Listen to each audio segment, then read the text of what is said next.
Hey guys, and welcome to askmark number 33. Good morning to people that are listening to this as a podcast. Happy Friday. And hopefully the people that are watching this on YouTube in the afternoon have had a fantastic Friday and they've had a good day, and now the weekend is among us.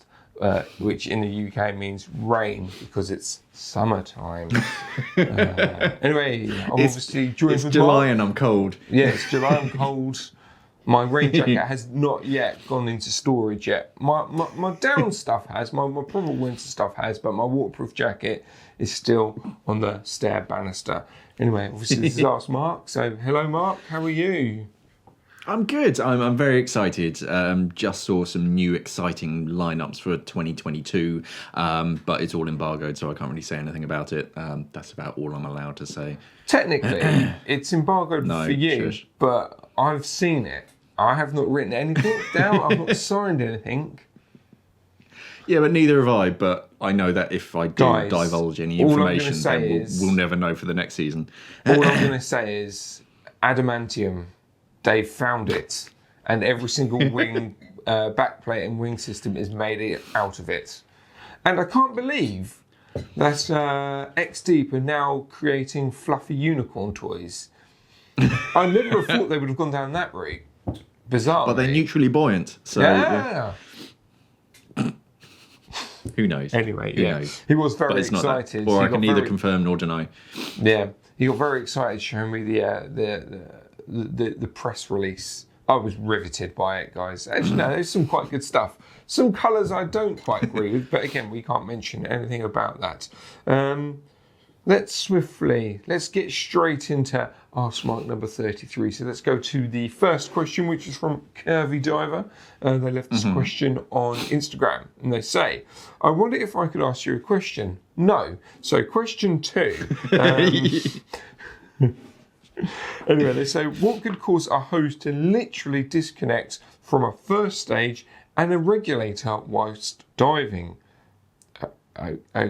Okay. Today my partner was diving a twin set with a brand new Apex regulator setup, I'm guessing, and had tried out his secondary and then switched back to his primary, and it literally went bang and the hose has vanished.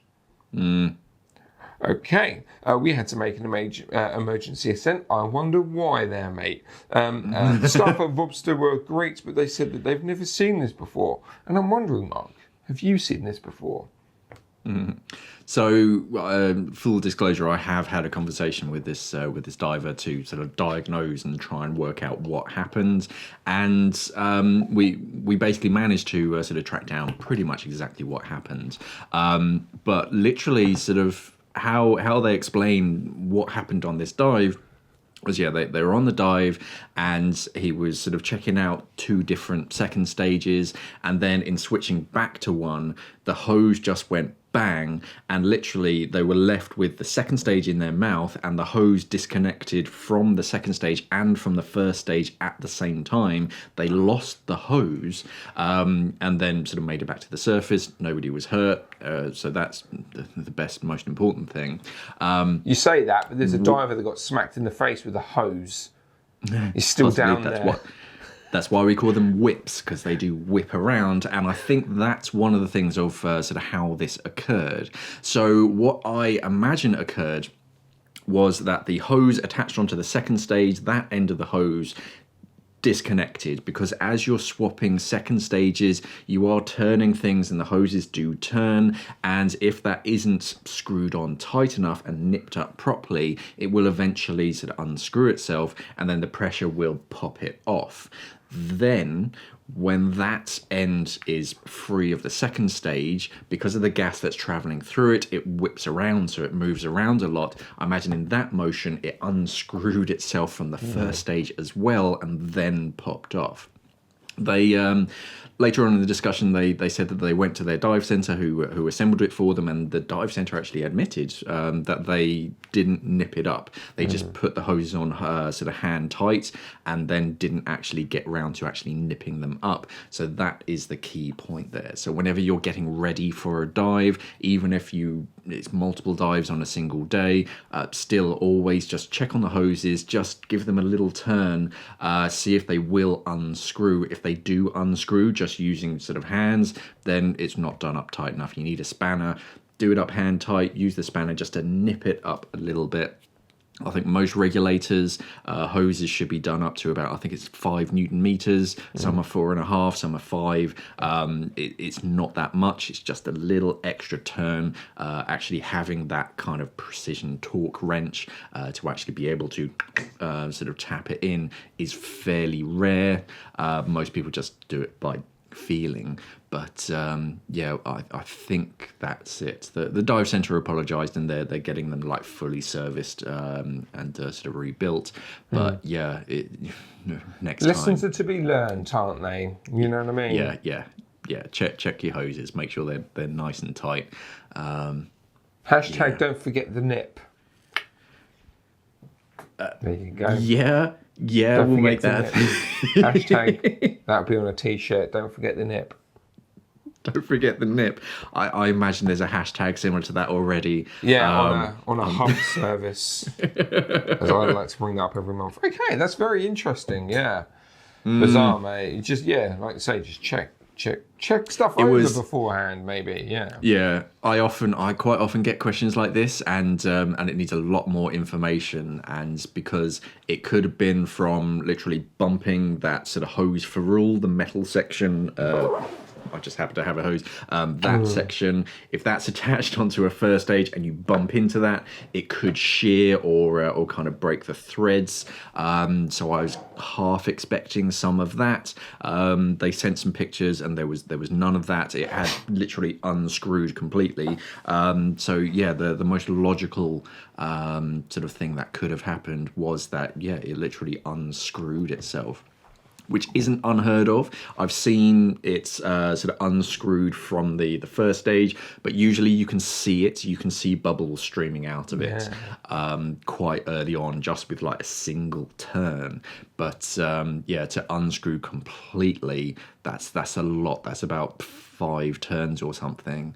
So yeah, it is very unusual. I have seen second stages go in the water where the connector to the second stage has just malfunctioned, but it's rare. It's not a usual thing. And as long as you just check it sort of before every dive, you should be fine. Hashtag check the nip. That one's even better. All right. There you go. See, there we go. Nice serious topic there. You're like, yes, do this. And I'm like, nips, nippy nip nips. Nippy nips, nips, nippy the nips. Anyway, swiftly moving on. If you have any stories like that, actually, if anything's happened like that to you, let us know your story in the comments below, please. It will be lovely to hear about it. Not to, as long as you survived, but then if you would have survived if you commented. If there was death involved, then we don't want to know, please, thanks. Anyway, swiftly moving on. Question number 2 is from Sean. Hello, Sean. He says, hi, Mark and Sean. Hello, Sean, again. Another great video. Thanks. You're welcome. I'm guessing. Of course. Totally. And he goes, just wanted to ask more about dry suits. Not really feeling it today, to be honest with you, Sean, so don't really want to talk about them. Anyway, it says, I have a silicone neck seal, but it rides up too tight. Can these be cut down like latex? If so, how? Do you use both your dry suits and wings for buoyancy or combination of both? Many thanks. Okay, so 2 questions. So the first one is, if it rides up too high or too tight around your neck, yes, you can cut them down. Just like latex seals. Oh, you got one there, have you? I just so happen to have one with me. You have these kind of bands that run across the top, and those are guides so that you can cut them down to size. The best way to do it is if you have like one of those big, I think they're like 2-liter drinks bottles, or like a traffic cone or something. That was everyone's got traffic cones, unless you're a student. Ideally, I mean, when we used to do sort of neck seals, we used to have these big cones of wood, and that way it just gives you that sort of solid sort of structure, round conical structure that you can cut around, and then you just use a sharp knife I'm going to sort of cut all the way around it and just make sure that it's nice and neat and straight. If there are any kind of nicks, then that can rip really quickly, so make sure it's nice, straight, flat cut all the way around, and then yeah, you can cut it down to size so it is a bit more comfortable. Do you use both your dry suit and wing for buoyancy, or a combination of both? Personally, I use a bit of a combination. I tend to use my dry suit more for comfort, to relieve the squeeze, which is adjusting my buoyancy a little bit. But mainly when I'm in the water, I tend to use my my BCD, just because I've got an auto dump on my dry suit, so that kind of looks after itself. And then for anything else, I can use my BCD, but it's personal preference. I've tried both, where you only use the BCD on the surface and then everything under the water is the dry suit, because you're adding insulation and buoyancy at the same time.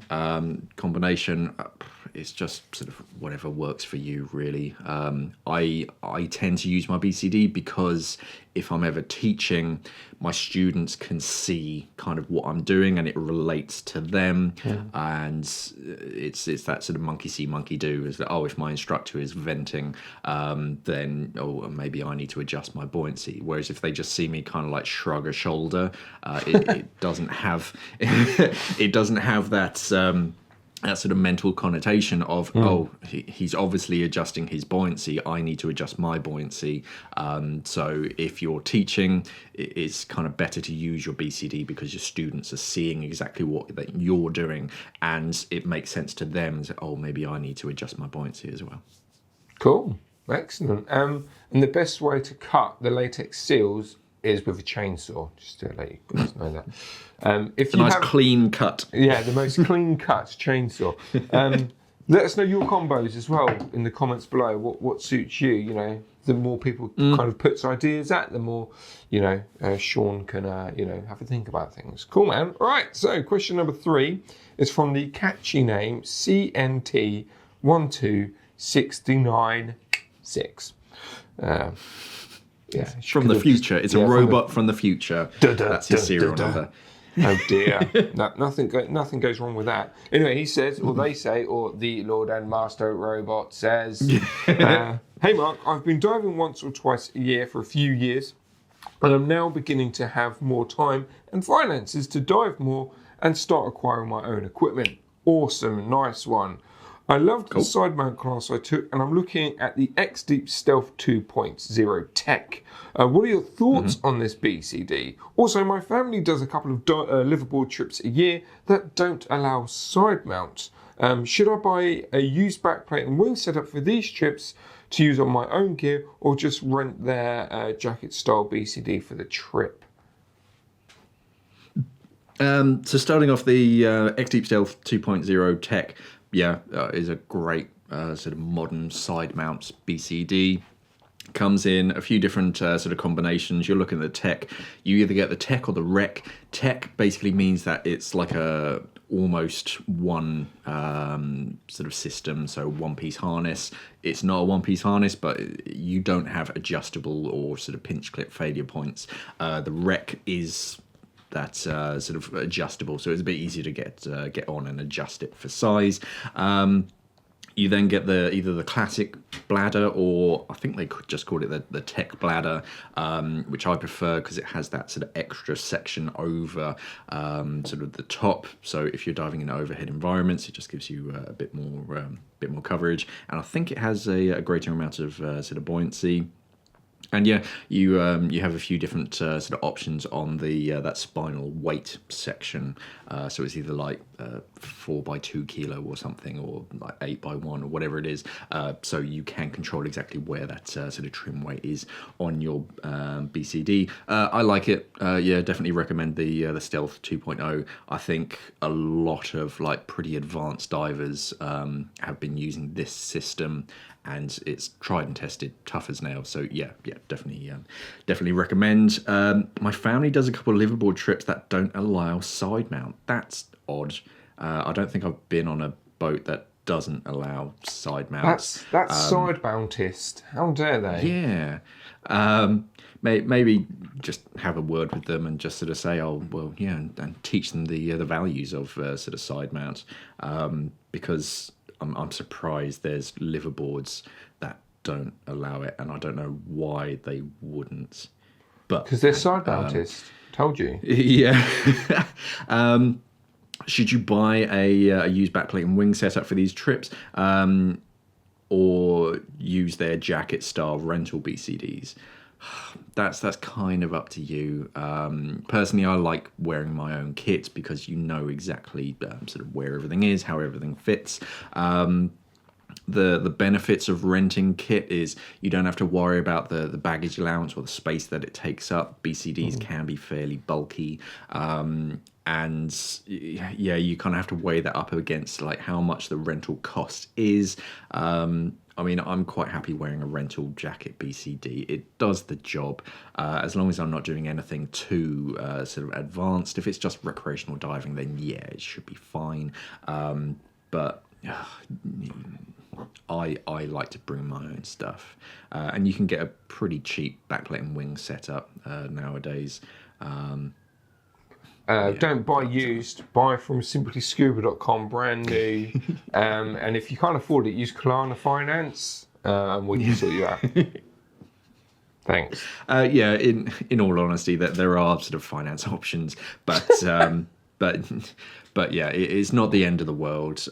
Maybe if you're going on sort of 1 or 2 trips a year, maybe try it out the first year, see how it goes. If you get on with it, fine, you can continue. But if you really want to sort of get into it, then yeah, maybe it's worth sort of investing in your own like single cylinder wing. But yeah, I mean, I've been on liverboards and people diving on twins, people diving on side mount, people on singles. It's yeah, I don't know why they wouldn't allow a side mount. It's if you bring in your own kit, then it's no sort of extra work for the crew. Don't know. Hey, Don't know. If let me know down in the comments if there is a specific reason that you can think of. if there's any reasons why you believe that they won't allow side mount diving, let us know in the comments below. Thank you.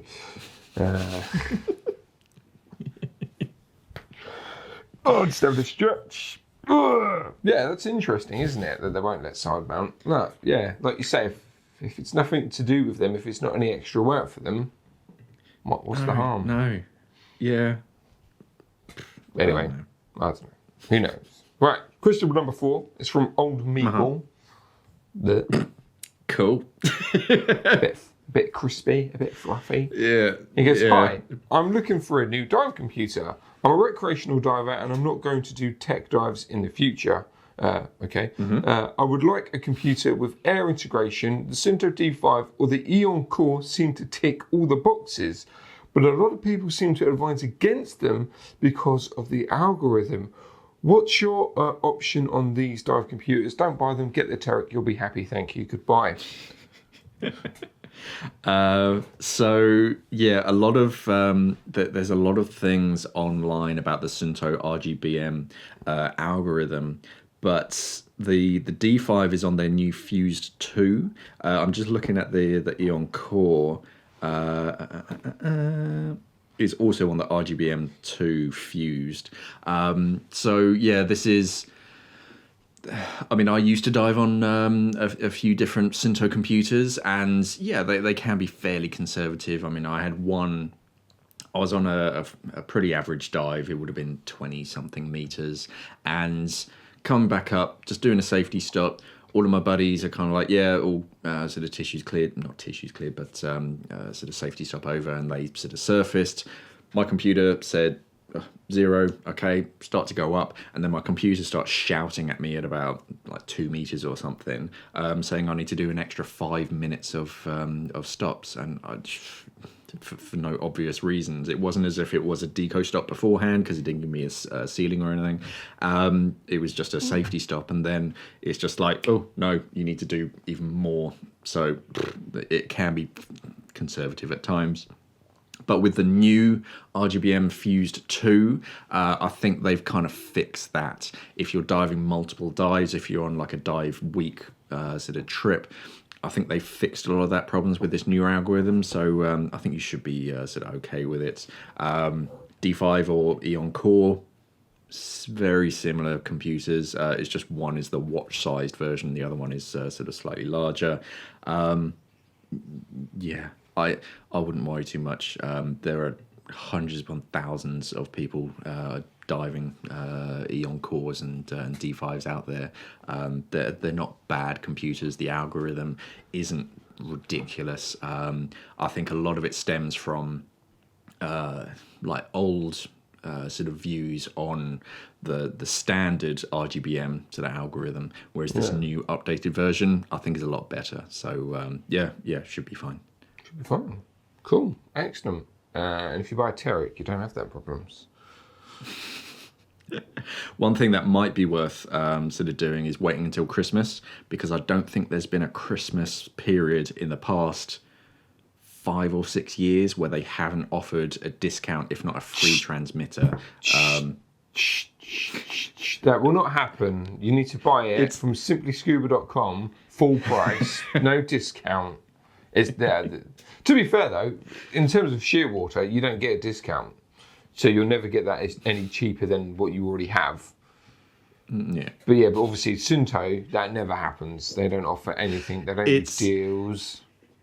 It's become a reoccurring joke in the industry where leading up to sort of Christmas time, you talk to Sinto and it's like, no, we're not doing a free transmitter offer this Christmas, and then a week later there's a free transmitter offer. It's or they're going to mix it up this year. You buy a transmitter and you get a free computer. I'd prefer that. I'd invest in that. But hey, cool man. All right, so we're moving on. So just ignore what Mark just said. You buy the computer now, thank you. Don't wait till Christmas. Thank you, goodbye. Adam says, hi Mark and Sean, what do you think about a balanced rig, including pros and cons of it, versus wearing the usual ditchable weights? Interesting. Yeah. So this is more of a deep dive, and I probably will do a deep dive on this because there's quite a lot of concepts that go into sort of a balanced rig. It's effectively like the really old like 1940s 50s ways of diving, where they didn't dive with sort of BCDs because they didn't have buoyancy compensators. They just had a strap. They strapped their tank onto it, and that was kind of it. They just had to weight themselves perfectly for the depth. They're the true heroes, mate. In that meme of the dog, they're the big dog with the muscles, and the scuba divers now are the little crying dog. So yeah, it's I do get it. It's basically where you don't wear ditchable weights because you simply don't need it. You're always weighted perfectly so that even with a completely failed sort of buoyancy BCD, you can always just swim up to the surface. And when you're like really low on gas, you can still maintain a stop, sort of even in sort of shallow depths. As opposed to ditchable weight, where you do have like a separate weight belt or weight integrated pouches that if you need to, you can ditch it to make yourself more positively buoyant.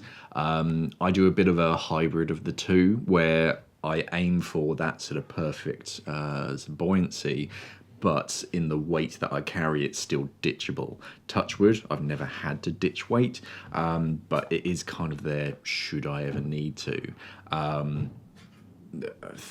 There's no real reason for it other than that kind of in the back of my mind. Oh, hey, I quite like to be able to ditch it if I needed to. But yeah, I can do a separate video on that, sort of going into all the pros and cons of both systems. I think for most recreational divers, it's probably a bit much because you do need to go into the buoyancy of each and every single component of sort of what you're diving. But for most recreational divers and diving in different waters, just a separate weight belt is pretty quick and easy to sort out and work out as well. Cool. Excellent. That's going to be a deep dive, you're saying? Yeah. I'll write up a deep dive and sort of go into sort of both setups and which one that you should probably go down the route of and how to do it. Oh, cannot wait to edit that. I'm being serious. It's going to be a good subject. Anyway, so like I say, guys, so with the deep dives, slightly off tangent, if I find it boring, the video is going to do amazing. And that's generally the rule of thumb. And that has been the rule of thumb for the past 6 years. If I'm in know why. Or get in a coma, yeah. Is Sean asleep? Yes, brilliant. That video is going to make 1 million views in the first 24 hours. Is he in a coma? Yes. Whoa, he's dead. Jeez. It's about an octo clip. It's like, oh yeah, thousands of views. I still can't believe that video. It's an octo clip. Oh look, it's the most top trending video that we've had the past 2 weeks. I'm like, what? Yeah. What? That blew my mind. Yeah, it's just shy of 2,000 views. And it's an octo clip. It's done more than a thermal vest. It's done more than gloves, more than a torch. It's done more than the BCD. It has done more than the new Rogue BCD. A clip. Anyway, if you want to find out more about that, I'm sure we're going to have a discussion about that DecoStop. The DecoStop podcast, which is available wherever you can get your podcasts. And also, it goes live on YouTube on Sunday mornings. Hit that subscribe button. And if you listen to us on a podcast, please hit the follow, subscribe, arrow, plus, tick, whatever the hell your subscribing podcasting thing does. Anyway, question 6. It's from Michael. This is actually the third Michael. So we had 2 Michaels last week, and there's only 3 Michaels in the world. So this is the other Michael, which is Michael cool. the third. Okay. So we've answered every single question from every single Michael from now onwards. Anyway, Michael says, I've been looking at the idive Color Tech Plus from is it Ratio? Ratio. I'm guessing Ratio. Yeah. A full tech computer for 500. I guess in pounds, dollars, whatever. Monies. On paper, it should be as good as the Tech. I want to know your thoughts on that computer and the brand in general. Cheers, smiley face. Yeah, so Ratio is an Italian brand. I got to play with a few of their computers a couple of years ago, and yeah, they're okay. I think one of their main downfalls is that they do the thing of they have all of these features and they kind of throw them in, and when you look at the website, it kind of looks it looks almost false in that it has like an internal barometer. It has like a magnetometer or something. So if you're diving in limited visibility, you're looking for a shipwreck, it can almost point you in the direction of a big hunk of metal. Wow, that's cool. It does. You go through it all and you're like, really?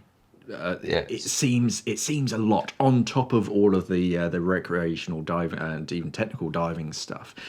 It seems a bit much. They actually, I think we spoke about this last week. Rechargeable transmitters. Yes, they actually have by me. Thanks.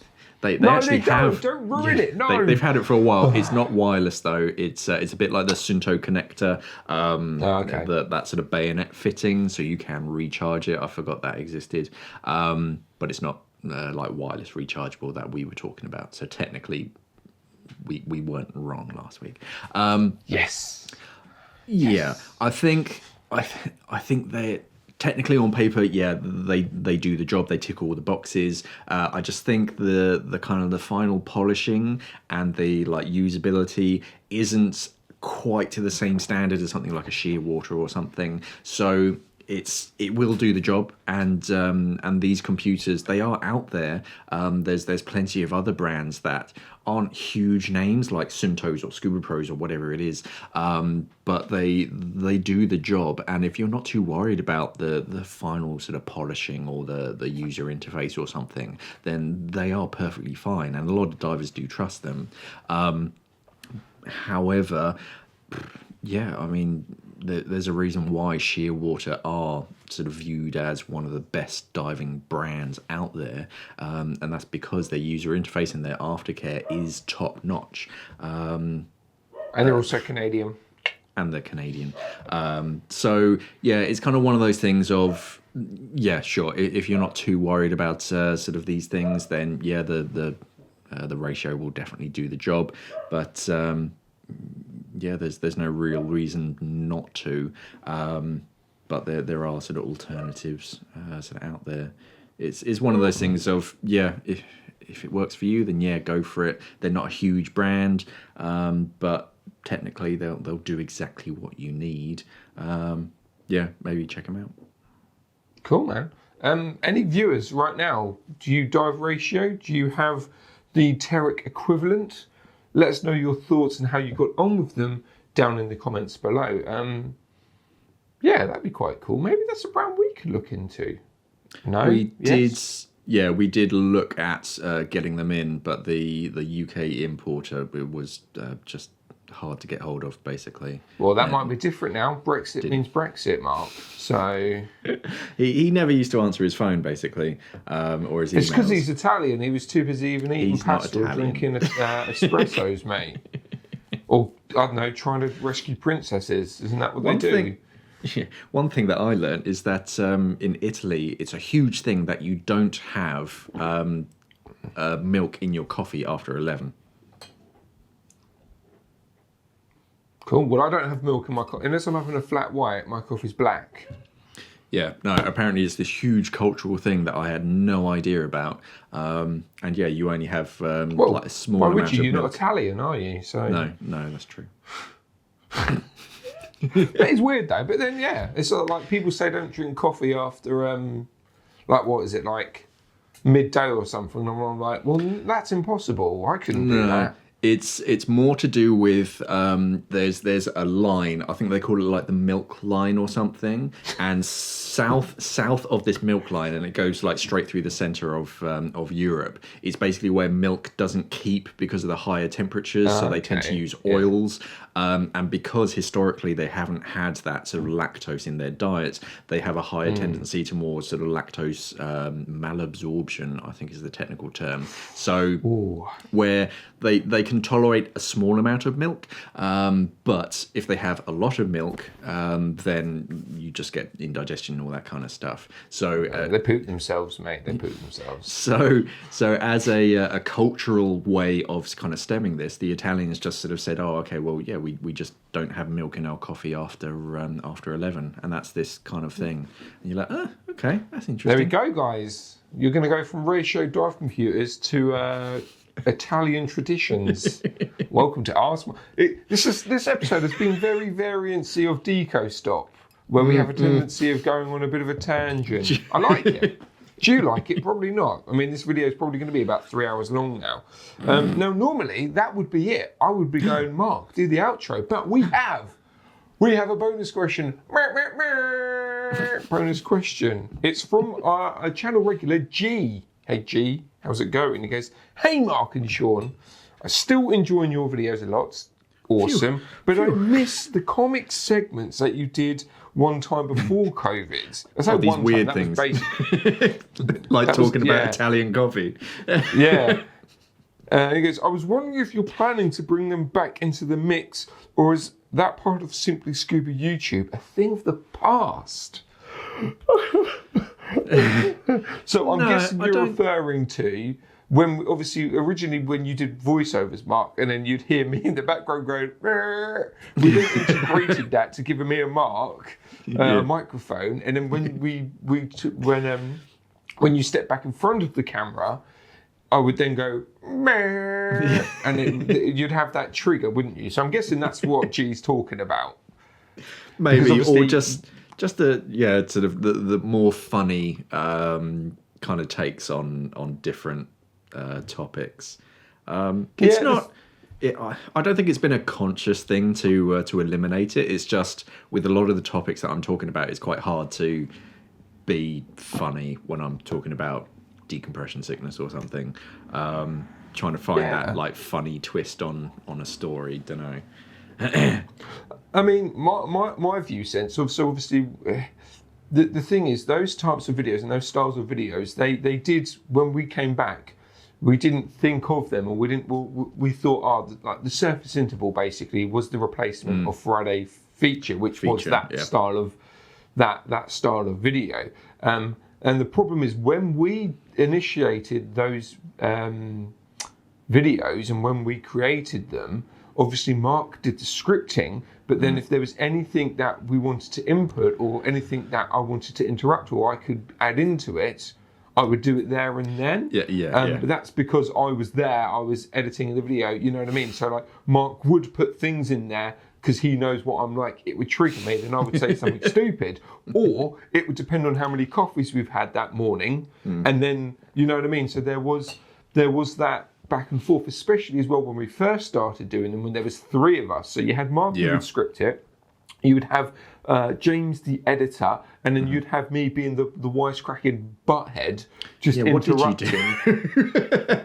Other than that? Well, to be in the first days, as Mark would know, I am very much a title guy. So that was my initial input. The ideas, you and James were fantastic. James was fantastic at editing. You know, he got that style down. You got the script writing and stuff down. And I'm like, but what do you call it? And then you're like, we should call it the calculation of blah blah blah blah blah. Yeah, like, talk about what this. About like, what about something a bit more fun? So basically, a conversation that we did have, obviously, so we started filming surface intervals back up. Obviously, they were never going to have that bants because I'm not with Mark when he's filming them. Social distancing. You know what I mean? Exactly that. So it's a really hard thing to do. And then also as well, that banter, we were compensating. We were putting that into daily deco, weren't we? Yep. And then now that banter is also in deco stop, which a lot of people, you know, not the regular viewers are going to necessarily listen to a podcast. But basically, going forward, we then slightly changed the titles of videos. So I made because we had a couple of people saying, "Oh, you know, surface intervals are good. We're enjoying them. They're very informative. They still have that fun element as much as Mark can do that by himself. Bless him. Yeah. You know, trying to have someone jump off it, or you know, I try and edit it in a funnish way when it comes to editing it. But you know, we are missing that sort of thing. So then that's when we started looking at the titles again, and then that's when we brought the vote back as well, and that seems to be working. So I think it will come back, but that will only come back when we are together again. If that makes sense, like when we have when we're a studio, because even though in the UK July the 19th, people are basically going back to their offices. We don't have an office. No. We started Simply Scuba. We started the newer version of Simply Scuba, the rebirth of Simply Scuba, in this room. Now, obviously, previously we said about getting a studio, but the people that will manage that studio have to deal with literally thousands of people spread out all over the UK going back into offices. So I think their schedule's pretty full for the next couple of months, you know, with health and safety and all that sort of thing.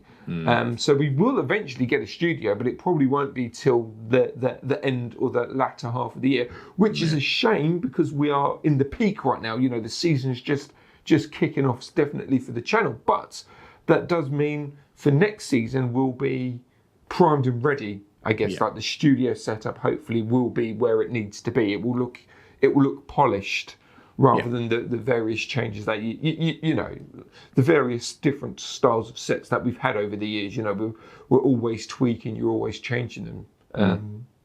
We have a few ideas, and stuff's going to change, exactly. Once we finally get some like social distancing rules and they're like fairly set and stay constant. I mean, Sean and myself we're both vaccinated, so hopefully we'll be able to have this definitive right.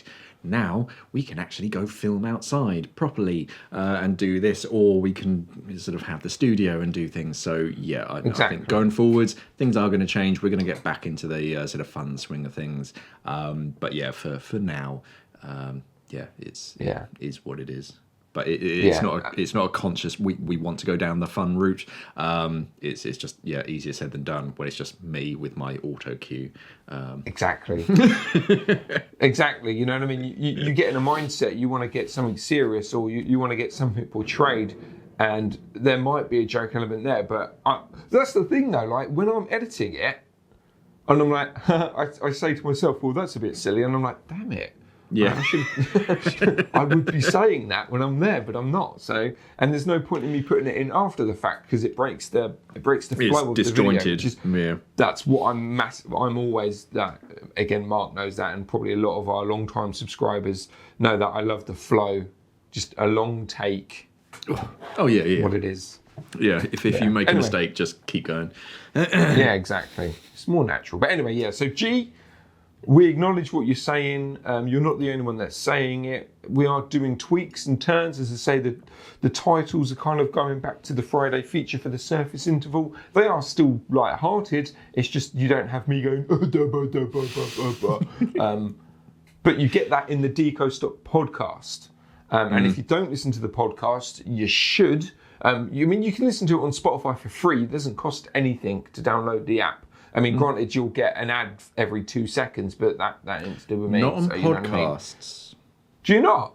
No. Oh, because you run the free, don't you? Yeah. You haven't. So it's a matter with the podcast. You can listen to it and touch with the entire podcast. It doesn't interrupt in the middle at all. If you swap between them and go to listen to something else, then sometimes you can get an ad in the middle. But so there's a break, okay. Yeah, but actually, no, because I listen to quite a few podcasts, and I think that's one reason why I haven't gone to Spotify Premium, because I don't listen to a great deal of music on it. I listen more to sort of podcasts. So, yeah. Spotify's going to listen to this sense. And adverts, aren't they? Yeah. Well, they are the biggest platform for podcasts, but basically, yeah. So if you like that banter, listen to it. Or Deco Stock Podcast goes live on YouTube on a Sunday morning, like I said previously. Now, I know it's not, you don't see our wonderful faces, but the jokes are still there in essence, the banter. I mean, it's even, I was going to say we'll bring back not daily Deco, but a Deco. We won't do that because we have Deco Stock. That's what that's all about. But yeah, so just basically wait and see. I really want to go outside. We've been speaking about going outside for such a long time, haven't we, Mark? Like the problem is, like, even though the restrictions have eased up, the weather's been terrible. Obviously, Mark has got a series in mind, which I'm not going to spoil. We're not going to mention, but there is something that's up and coming. Do you know what? I'm going to end it now. This is an askmark, and this is turning into a Deco Stock. It is a bit. So let's end it there. More to come, basically. There's more to come. So do you want to finish it off? If you have any questions, comments, queries, corrections about anything that you've heard today, anything to do with scuba diving that's sort of piqued your queries, let us know down in the comments below on any of our sort of social media channels. Try and use the hashtag askmark. Just type it in at the beginning or the end of your statements, and it just makes it a lot easier for us to find, and then we'll go over it in next week's show. Don't forget to like, share, and subscribe. Do all those kind of social things. If you don't want to see more sort of fun stuff, then yeah, do your best to sort of like those videos, because then that kind of sends a signal to our algorithms, and it basically says, oh yeah, let's make more of these videos instead of the serious boring stuff. If you like the serious boring stuff, then like those. Don't forget to check out simplyscuba.com. We sell all sorts of interesting scuba diving stuff. We also have some Simply Scuba merchandise on our spring store. If you're watching this on YouTube, there's going to be a banner underneath this video, so click on that. I just uploaded a couple new designs the other day, so definitely worth checking those out. Thank you for watching, everybody, and of course, safe diving. Stay classy, a scuba, a divers. Yeah, that's right. I said it like that, Mark. What you can do about it? Nothing. I'm like 20 miles away from you.